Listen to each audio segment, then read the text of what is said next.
Tuesday, November 25th. Thank you so much for joining us on this edition of Wex Wake Up. I'm Natasha Sweet. The Pentagon has launched a thorough review of Senator Mark Kelly over a video he joined with fellow Democratic veterans warning military members to disobey illegal orders. It's a move that drew fiery backlash from President Donald Trump and War Secretary Pete Hegseth. You can't have a functioning military if there is disorder and chaos within the ranks, and that's what these Democrat members were encouraging. It's very clear, and not a single one of them, since they've been pressed by the media, and I'll give you guys credit for that, can point to a single illegal order. Kelly, a retired Navy captain, is the only one of the 6 lawmakers still subject to the Uniform Code of Military Justice. It makes him eligible for possible recall to active duty and court-martial. Hegseth called the video despicable, reckless, and false, accusing it of undermining military discipline.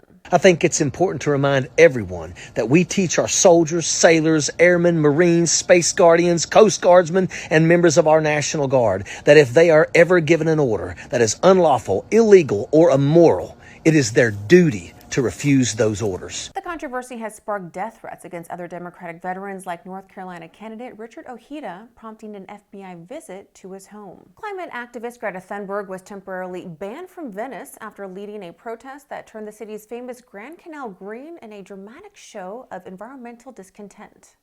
Davanti a un governo che ha più a cuore gli interessi delle lobby del fossile.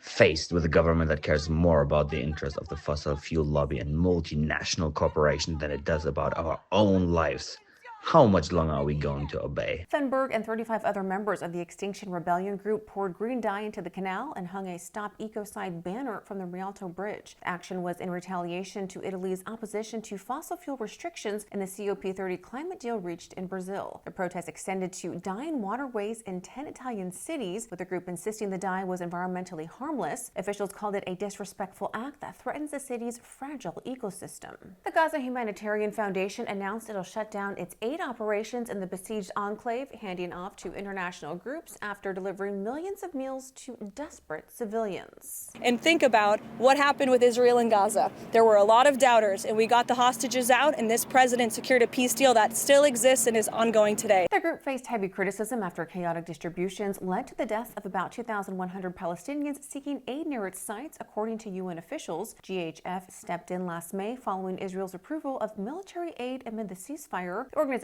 delivered over 187 million free meals during the 2-year war, which devastated Gaza's infrastructure and killed more than 60,000 people, per the Hamas-controlled health ministry. Well, thank you so much for joining us on this Tuesday morning. For more stories, be sure to head on over to our website and give us a follow on social media so you can stay in the know on all that's trending in politics. Have a great day.